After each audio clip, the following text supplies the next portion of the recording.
Hey yo mga kalapar, nakita nyo yung clip ng video na pinakita ko? Ganyan sana yung gagawin natin ngayong araw.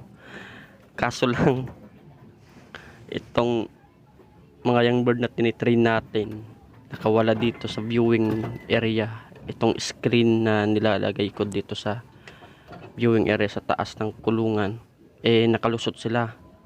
Nakalusot sila mga kalapar dito sa gilid. Itong ano na to Kanina pagdating ko galing trabaho, nawala na sila. And kanina ko pa sila hinahanap dito sa paligid. Hindi ko talaga sila makita. At pinakawalan ko pa nga yung isang breeder.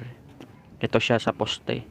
Para at least kapag nakita ko sila, papasabayan ko na lang. Kaso wala talaga Kung sakaling hindi naman sila bumalik, wala na tayong magagawa doon. Talagang ganyan ang pagkakalapate.